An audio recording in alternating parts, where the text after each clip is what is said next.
నమస్తే, welcome to I news. దేశాన్ని దిగ్భ్రాంతికి గురి చేసిన అహ్మదాబాద్ విమాన ప్రమాదం జరిగి 3 నెలలు గడిచింది. ఆ దుర్ఘటనలో దాదాపుగా 270 మందికి పైగా ప్రాణాలు కోల్పోయారు. ఈ ప్రమాదానికి గల కారణాలు తెలుసుకోవడానికి భద్రతా ప్యానెల్ కు ప్రభుత్వం 3 నెలల గడువు ఇచ్చింది.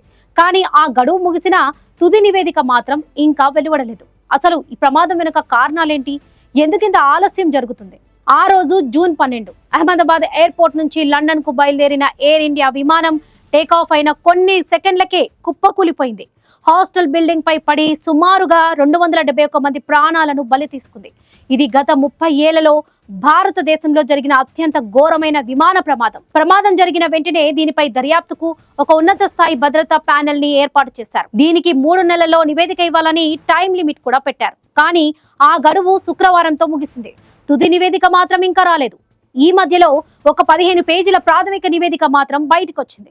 ఆ నివేదికలో ఫ్యూయల్ స్పీచ్లు ఆగిపోవడంతోనే ప్రమాదం జరిగిందని పేర్కొన్నారు. అయితే ఈ నివేదిక ఆధారంగా అంతర్జాతీయ మీడియాలో సంచలన కథనాలు వచ్చాయి. పైలట్ సూసైడ్ వల్లే ఈ ప్రమాదం జరిగిందని ఆ కథనాల్లో రాసుకొచ్చారు. కాక్పిట్ వాయిస్ రికార్డింగ్ లో "నువ్వు ఎందుకు కట్ చేశావు" అని ఒక పైలట్ అడగగా "నేను చేయలేదు."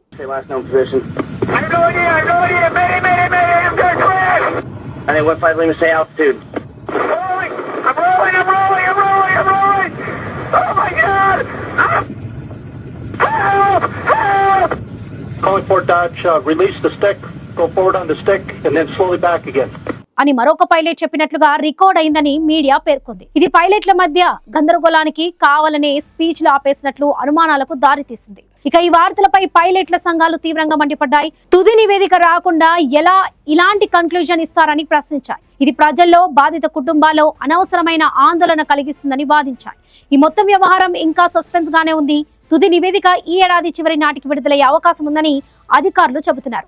అప్పటి వరకు ఈ మిస్టరీ వీడే అవకాశం లేదు.